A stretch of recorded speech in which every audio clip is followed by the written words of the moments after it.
What would happen if I took a chance? It's always hard at first glance. I don't wanna, but I know I gotta do it. The truth is hard to swallow. I think I'll chew it. A few years ago, I started writing a fictitious story based on my time as an educator. It is called Taught, and the story was partially inspired out of anger and frustration fueled by burnout. Okay, actually, it was more than partially inspired by anger and frustration. But Taught has also become a vehicle for me to tell what I thought at the time, and in some ways continue to think, was and is the real story of teaching. I now realize that my perspective is not everyone's perspective, but there are some pieces of Taught that resonated with many educators. This podcast is an extension of that story, and I, a former teacher, will interview other educators asking them to share how they really feel about the current state of education. Why are so many teachers burn out? Why are so many, like me, leaving the field? We likely won't solve any problems or come up with any solutions, but we can create a community of voices that maybe begin the conversation around how educators can take back teaching. I'm Melissa LaFour. Welcome to Taught, the podcast.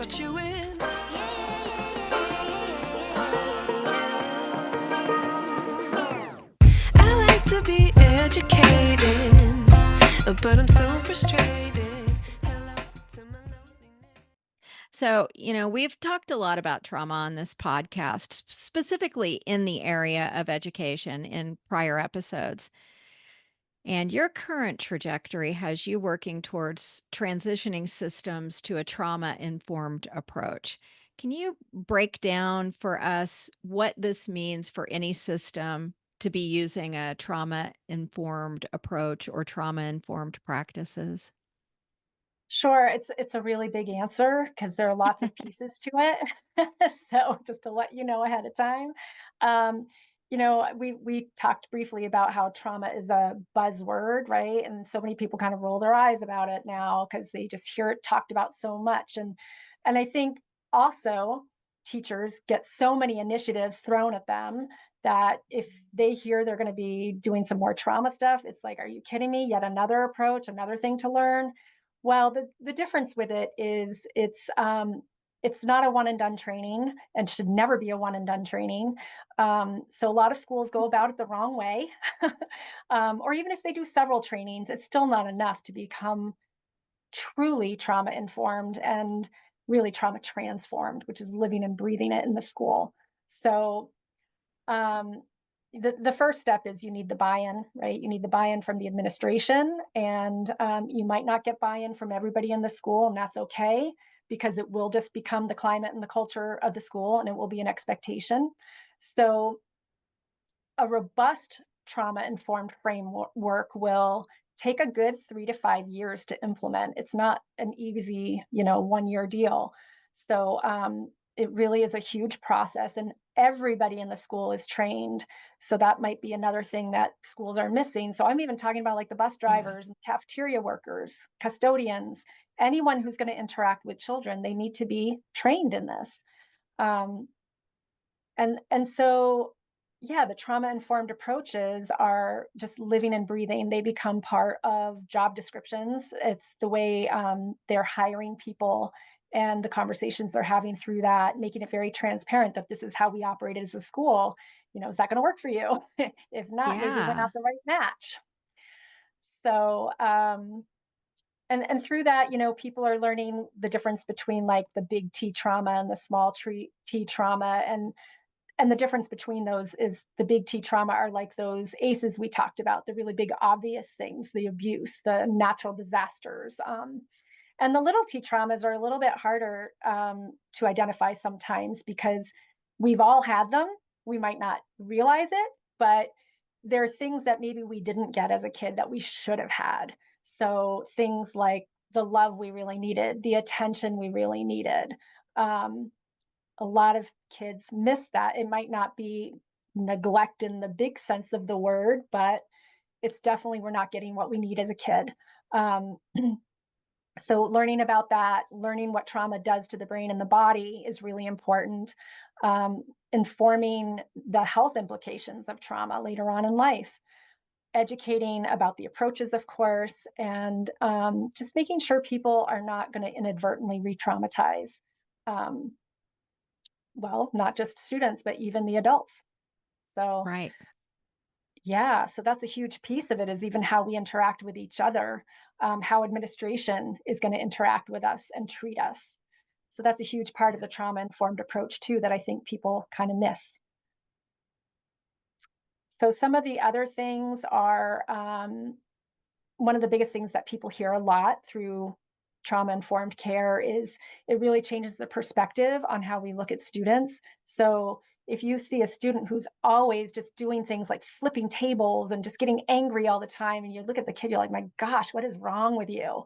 Well, it changes the perspective of like, well, they're acting that way because something happened to them. And so then it gets you a little more inquisitive, like, wow, what really happened to this kid to make them so angry? What's going on? So, Yeah, one of the things actually, one of the things that makes me think of is the first one, what is wrong with you, implies that there's something wrong to be fixed. And the second Mhm. one, what happened to you, is an empathetic approach to understanding where that kid's coming from. Boy, that's a huge shift. Thank you. Huge Thank you. shift, right? Huge shift on Yeah. how we treat students. Absolutely. And I think yeah, it'll change it from being really punitive to more empathetic and really Yeah. trying to work with them on things and helping them calm down. So another big part of being a trauma informed school is if you think about like a house of cards and how you need that foundation really, really strong, as you build up so it doesn't all collapse. Well, you need your teachers really strong and the support staff because they are the foundation of the school. And like we've talked about, if they're not, you're going to have burnout. People are going to leave, or people are just miserable and not doing their jobs well. Um, and people are stressed out. So we have to make sure we're supporting our teachers. So that's where the administration needs to come into. So they're treating their teachers and all school employees in a trauma informed way as well. It's not just about the students. So we just want to make sure that the educators are not feeling unsafe at school. They're not feeling like there's emotional abuse or they're experiencing racism or sexism or ableism, that those kinds of remarks aren't tolerated, um, or even having unattainable expectations, as we've been talking about. Because if that happens, the schools will crumble. And they That's are, right. they are crumbling. So Yeah, they are. yeah. So after the administration is trained, then everyone, is starting to model that with each other. And then the teachers are trained, and the ownership is really on the administration. So they need to be the ones who are really fostering this climate and culture of the school. So they're modeling it, they're reinforcing it. When harm happens, they're helping to fix it. Um, and not just letting those things go because that can be really dangerous and toxic. Um, the other big piece, which phases, whatever organization comes in to do the trauma informed transformation and the trainings, is there's a cohort of teachers that, or not just teachers, it could be a para educator, a teacher, a librarian, somebody from each part of the school who become the trainers. So when new people come into the school, which happens all the time, well, they're not going to be trained, so they need to be if they come within that 3 to 5 year time frame of how long this takes. So that can phase that organization out, and it becomes the school's job to just keep it going. And then after that, that's when the work with the students happen. And there's a lot of, which hopefully is being done anyway, but a lot of social, emotional skills being taught, coping strategies, communication skills. They're taught developmentally appropriate ways about their mind and body connection to understand that and what happens to the brain and the body when it is distressed. And the other piece of this where, when we were talking about initiatives is trauma informed approaches work really well with other frameworks that schools often use, like the PBIS or the MTSS, the multi-tier systems of support, the positive behavioral systems. So they align, and it's not like you have to get rid of one; they can complement each other. So It's not like this is going to take over something you feel like has already been working well in Right. your school. So when we look at approaches, like what are those actual approaches? What do those mean? Well, it means that everybody does feel seen and heard. There's honesty and transparency among the administration and everybody working within the school and with the families. Um, Nonviolent communication. We want to make sure all people are feeling emotionally and physically safe in the building. There's diversity among the workforce. So that means students have representation. That is so important that they feel that and they see that. There's acceptance of different ways people, wear their hair, which often I've heard from a lot of people, they can get fired for things like this, or how they dress, which is a part of their culture. Those things become a non issue, and as it should be. Diversity is also demonstrated through classroom materials, through the books, through the things that they're learning. Um, so it's really inclusive as well within the classroom. And everybody does feel included. Again, that goes with having a voice and being heard. It's an equitable system. So everybody gets what they need as individuals. So we know, especially working with children, it's not a one size fits all, especially with special ed too. There are children who learn best through auditory means, others need visual things. Others need certain tools in order to get through their day that other kids don't have access to because they don't need it. So that's what being equitable is about.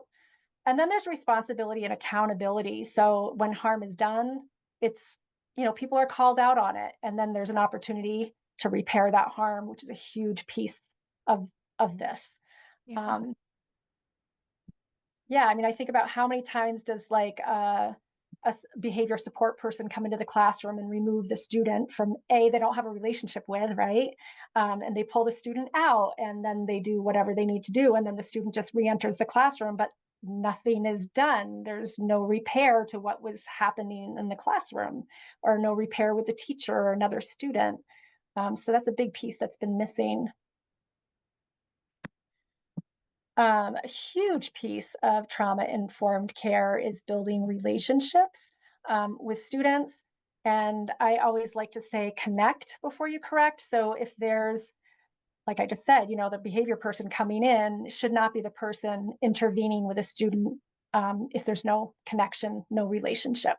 Right. And so one of the things you can do if a child is becoming really dysregulated, instead of immediately trying to support them or, talk with them, just kind of get on their level and be like, whoa, you're looking really upset. Like, what's going on? Just really trying to connect with them can make all the difference and make, you're approachable that way too, right? Yeah. So I don't know if you wanted to say anything about any of that before I go on.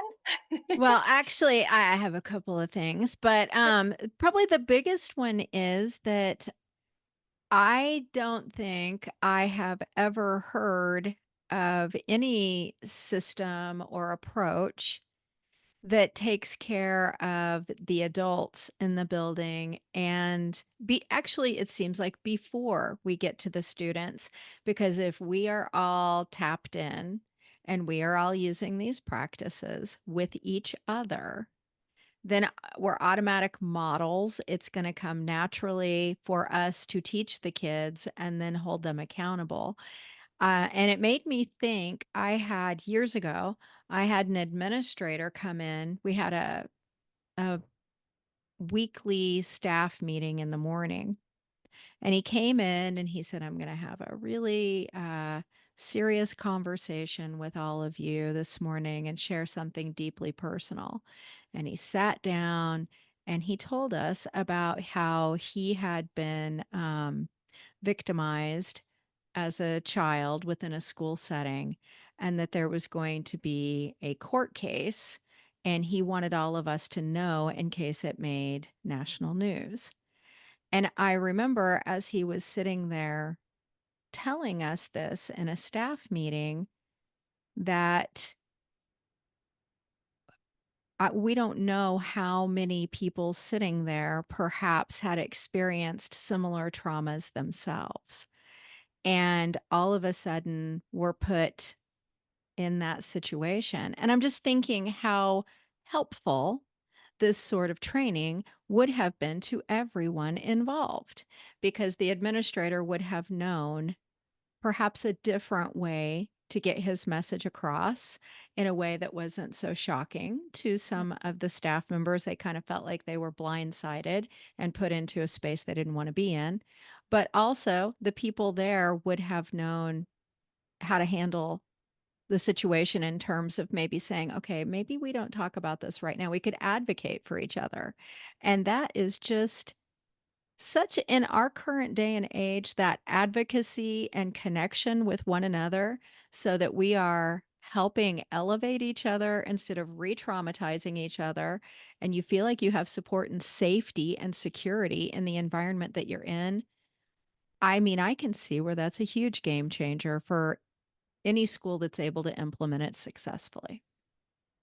Absolutely, and I think that's another reason why, when schools aren't doing it properly and why it doesn't work is because of that missing piece. It's like, okay, so we come in and we teach educators about trauma. We teach them about how to, interact with students who are dysregulated. Okay, but you're doing nothing for the adults, nothing. And we're all a part of this system, right? And we all impact each other because we're all working with each other day in and day out.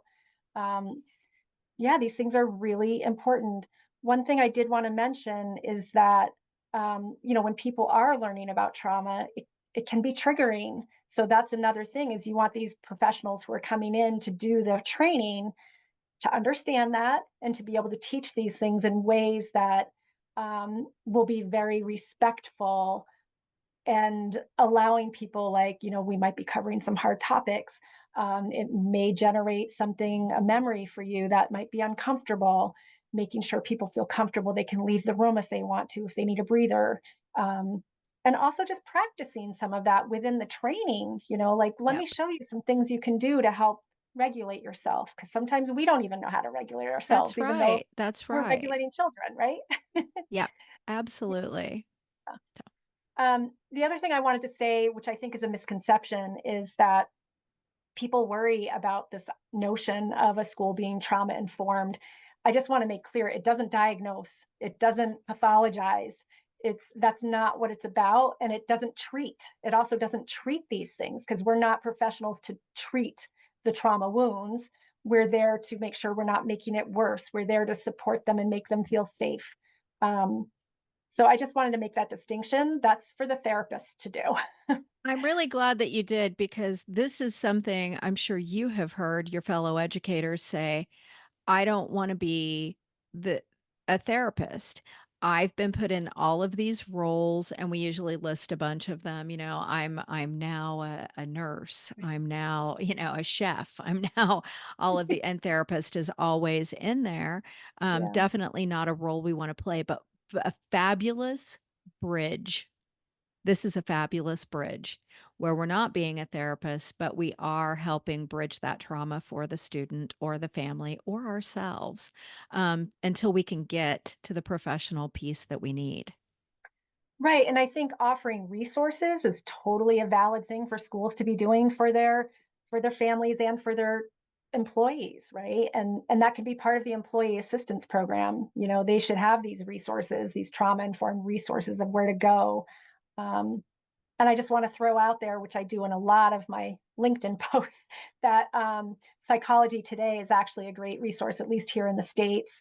You just Google in your zip code and you say what kinds of things, keywords of what you want in a therapist. Like it could be trauma, could be sexual Mhm. abuse, it could be PTSD, could be men's issues, whatever. You put it in and it will give you therapists who work on those specific things. And it will tell you what their credentials are. It'll tell you what they have for availability and if they take insurance or not. Um, it's an amazing resource. So I just wanted to throw that out there if people are looking for a We'll therapist. we'll put the link in the show notes. Perfect. Perfect. So, also thinking about trauma-informed systems change, there are some frameworks out there. One of the really popular ones that seems to be taking off in a lot of schools is restorative practices. And whenever we talk about this, we always have to say that those are rooted in indigenous cultures around the world because you need to give credit where it's due, right? That's right. Because that's where it comes from. So, and what restorative practices really are about are relationship and community building, which we know is so important, about respect, responsibility, and accountability. Like we talked about, holding everyone accountable for their part in causing harm. Um, and reintegration, which we also mentioned, right? So, if a child or a student is removed from the classroom or even the school, what's the plan to reintegrate them? We can't miss that piece. And so there are a lot of in restorative practices, they do circles where they literally sit in a circle. And what the goal is that's also community building, but it also gets students, and it's for adults too. It gets them to understand different perspectives because everybody has a voice. Everybody gets to share what they're feeling about whatever the topic is. It builds healthy communication skills because you learn how to take turns, how to actively listen. It addresses conflict, and it does that through open dialogue and active listening, and absolutely respects confidentiality. That's one of the rules, is that nothing leaves this circle outside of this room. It stays here. And so what a circle looks like is there's always a facilitator, which would most likely be an adult in the room for the students anyway. People sit in a circle. There's a check-in where everyone kind of checks in if they want to. And then there's an open sharing about the topic, and that's the opportunity where everybody has a voice. And there's actually a talking piece or stick or whatever you want it to be, and maybe different students can come up with one each week or whatever. They can come up, be part of that process. And it actually goes around. And if you don't want to speak, that's fine. There's no judgment, but you have the opportunity to if you want to. And so that talking piece, of course, gets you so you're not talking over the person who has the talking piece. It's their turn. Right. Um, and so it also focuses on impact and collaborative problem solving. And then there's a closure. So an example of that would be if, well, I actually saw it in action in a little elementary school. It was a really kind of cute thing. It became a school-wide circle. So you can have circles in the classroom if it applies to the classroom only. If it applies to the entire school, then you would do an entire school circle. And so in this elementary school, somebody had damaged children's artwork that was on the wall. They had like torn it or colored on it. And that really hurt the person who created that art. And so they decided to have a school wide circle. Everybody had a chance to talk about how that made them feel if they wanted to. And then everybody had a voice to say, well, how can we fix this? How can we make it better? And then the facilitator actually gave the opportunity, whoever did it, you can come out now and tell us now, which can kind of feel shocking and scary, but how much different is that than somebody who's already making themselves a spectacle in the classroom, and then you have to bring attention to them because they're being removed. So at least this gives them the opportunity to come clean, and then share what they're feeling in response to how they made everybody feel. And then everybody has an opportunity to let's talk about how we're going to fix this in the future. Um, so of course that would look very different in a high school setting. I'm sure there would be some bigger issues. Um, and if there are really big issues where parents have to be brought in, then there are circles for that too. The parents actually become part of a circle with only the people who are involved. You wouldn't add in other people because that just doesn't make sense. Um, and then teachers and administrators can also have their own circles when there are meetings, and they're run the same way. So it just becomes a way of communicating and problem solving. And I find it really beautiful, and teaches communication skills. That's so huge. Something we're never taught. For real, we're not. We're really not. I Yeah, agree. yeah. And I think what's really nice too is about restorative practices is it removes the punitive actions and the punishment. And it really works on repairing harm and the accountability and solving the problem rather than just punishing. Because what does that do? Nobody learns Right. from that. So, yeah. One thing too, I just wanted to mention is that there are a lot of schools. It actually has made news in the past that have removed their school resource officers, their police officers in the schools because that can be a re-traumatization for a lot of students. Um, there we see in the news all the time how there are people of color or people with disabilities who tend to be targeted by police.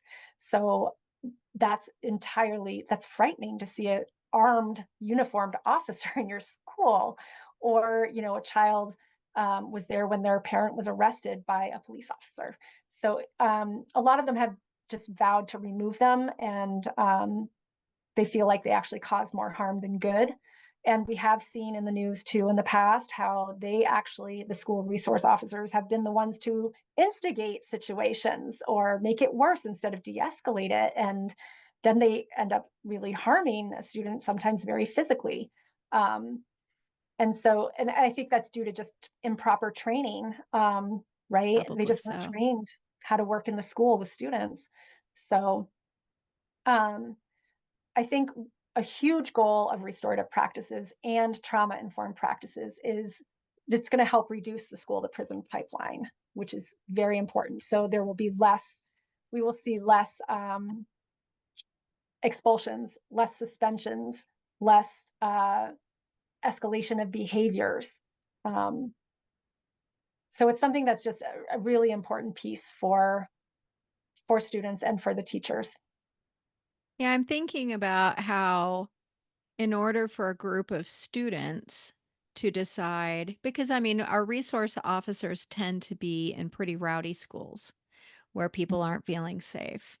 And so that safety then is the responsibility for creating the safe environment is falling on the student community, and that they are feeling in some instances that they are so capable of creating it that they don't need a backup from the resource officers. And having been in some of those schools that, some of them are like, man, we need 2 or 3 resource officers. Knowing what's going on there, the level of fear, it's really saying something that these practices, in some cases, are already showing that they're capable of creating that level of safety. That's amazing. Yeah, That's I think if amazing. you give, you give students agency and you give them responsibility and independence, I mean, it's amazing the stuff that they can come up with, right? Yeah. And we need to And value that teaching more. And teaching those communication skills, because that is something that's very frustrating to me just as a human, is that oftentimes we expect someone with no exposure to have this higher level skill that they've never even observed. But it's, Right. well, this is how we do it. So you've got to get on board, get that student. And I think a lot I think about this a lot in terms of students who do not come from middle class or higher socioeconomic status households. And then they are expected to come into the classroom and have all of these hoity toity manners Mm, and ability to understand these social mores that they've never been exposed to, and then tend to get labeled things that they're probably not. They just didn't have mhm, that skill set. And so I right. think this falls in alignment with that. So, where do Absolutely. you see this type of work taking education, specifically in the future? And how do you think it helps with burnout? I think trauma informed schools is a game changer for so many reasons that we've already talked about, for the overall health and well being of teachers and students. It's just so important that we're all taught self regulation strategies. Um, and it'll reduce those escalation of behaviors. It promotes, like we just said, healthy respectful communication. And when everyone is feeling safe, I mean, that's a huge part. When they're feeling safe, cared for, and supported, teachers can teach and children can learn, right? And That's that's right. the ultimate goal. That's what we want out of being in school. I also feel like, and this is my part of, feeling like we're making a big step in the whole scheme of things, is I think it can help to stop generational trauma, because if we're teaching children these skills and they're practicing them day in and day out at school, maybe not at home, but they are at least at school with their peers and with their teachers, adults, people in authority. Um, there's an opportunity for when they get on older in life that they're going to be able to pass on those skills to their children and maybe not all of that other stuff that they carried with them from their childhood, and not hopefully not passing that on because that's so easy to have happen. It really So, is. You tend to yeah, use the skills that you're taught in right, the way that you're taught them. right, absolutely. I just love this. I love this conversation. It makes me hopeful. I feel that hopeful piece. That's Okay, so wonderful. so I'm gonna, I like to give everybody a magic wand for a moment on the podcast and say, if I gave you a magic wand and I said there's one thing, but only one, that you could change today to improve education, what would it be? Well, everybody would have a whole list, right? So Yes. so it's the reason I'm here. I think if we implement trauma-informed practices and really make it a transformation within schools, I wholeheartedly believe that will change everything. It'll just change everything for students and for teachers. I have to tell you, Laura, I think you've convinced me because oftentimes I'm grumpy on the podcast. I'm like, we need to overhaul the whole thing. Just throw it all out and let's start over. But Right. wow, I mean, you're giving me a lot to think about that I am going to continue to. You're going to have to come back on. That's all there is to it. We're going to have to do a part two. So Works for because me. I just think of all the areas. I mean, this hits so many of them. Okay. But all right. So speaking of trauma, I have to ask my questions here at the end. Educators can and do experience secondary trauma frequently.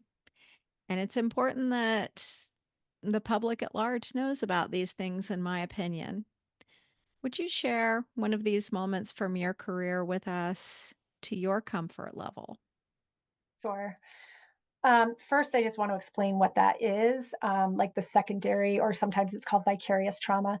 So, oftentimes, teachers, therapists, anyone who is working with people who have experienced trauma in their lives, um, when you're dealing with it day in and day out, like that's going to have an impact, right? And especially because educators are so dedicated to this field and to helping kids progress and be successful. It's a lot to carry with you and to take home. You're carrying home all these stories of all these kids, and it's very sad and it's frustrating because we feel we're helpless in the sense of we can't change that for them. So that can really, in a sense, traumatize through the work that you're doing, um, the adult who's doing that work.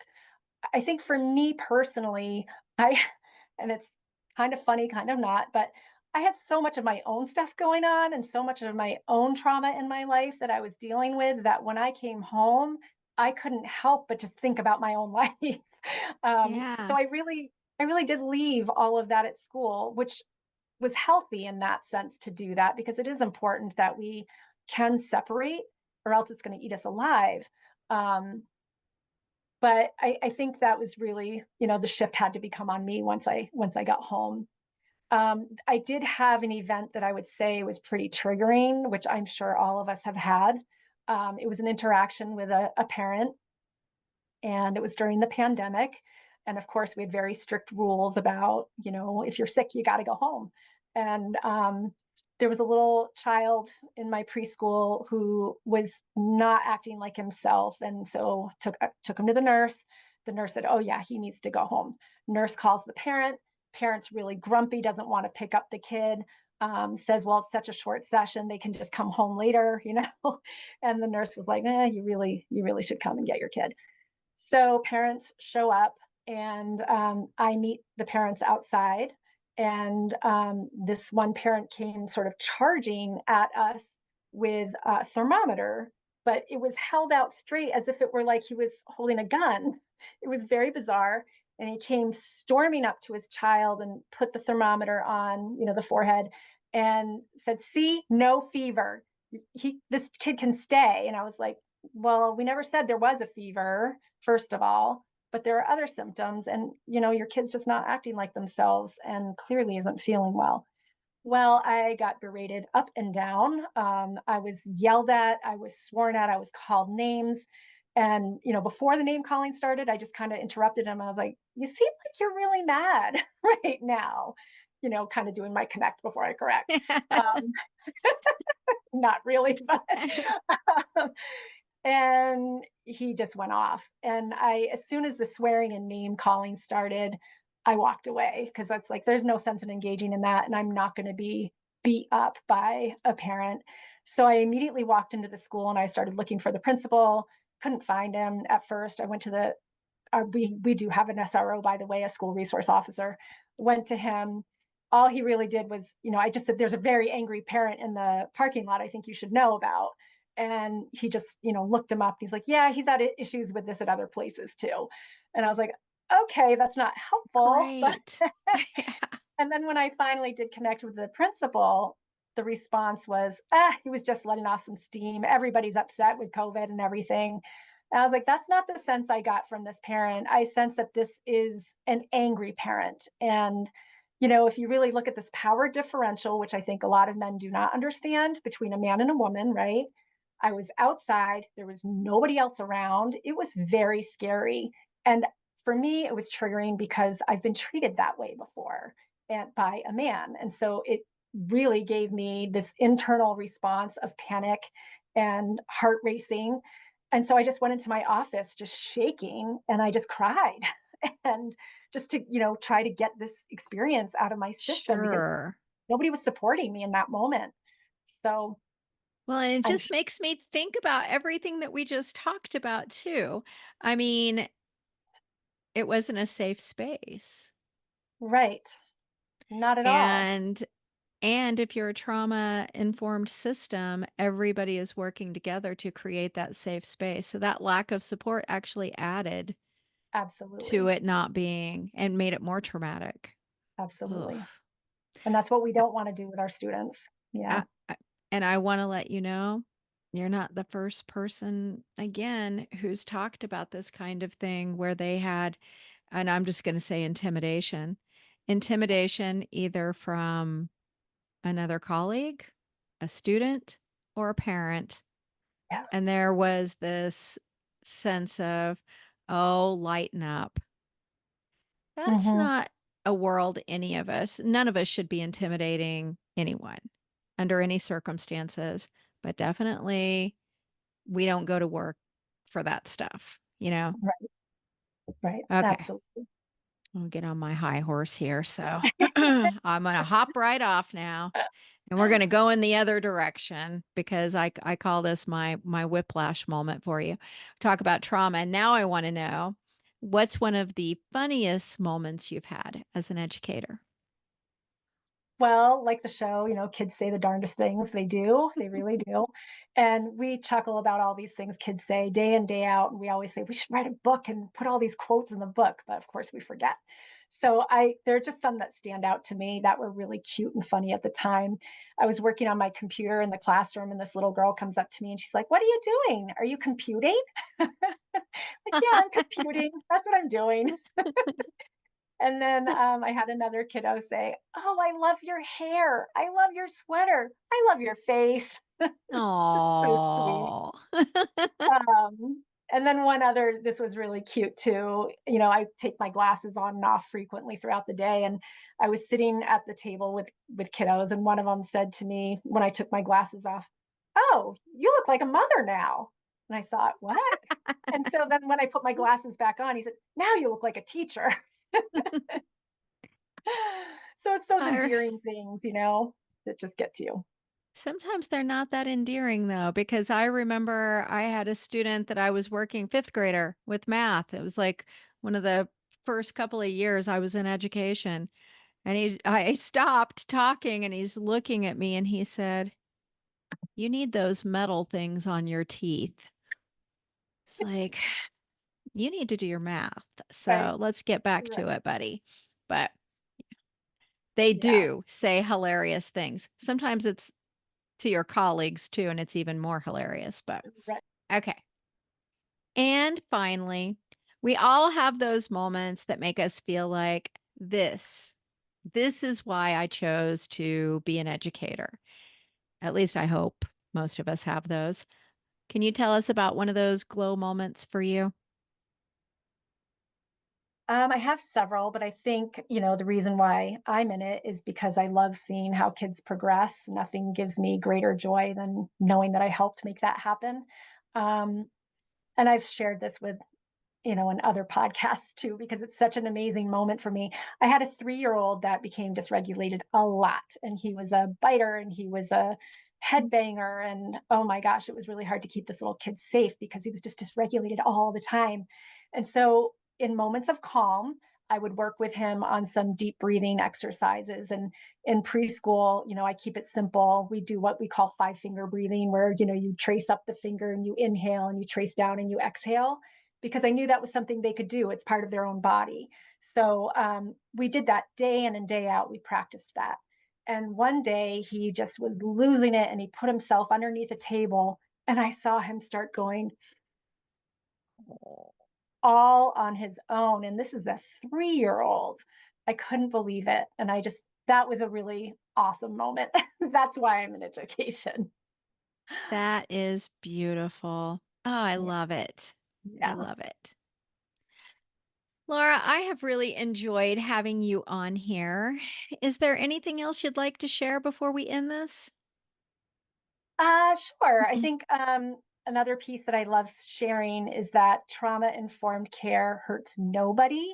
So if we're doing it with people who don't need it, who haven't experienced trauma, which everyone has, but it hurts nobody and it benefits everyone, because all you're doing is really positive stuff in the school. Um, and then other than that, I'd love people to connect with me on LinkedIn. I'd love to connect with people on there. And again, I'll put your stuff in links in the show notes so people can connect with you. I think you've got a lot of really good information to share. Thank you Thanks, so Melissa. much. Thank you so much for being on the podcast. Thanks. It was a really great conversation. I enjoyed it. I wish I knew.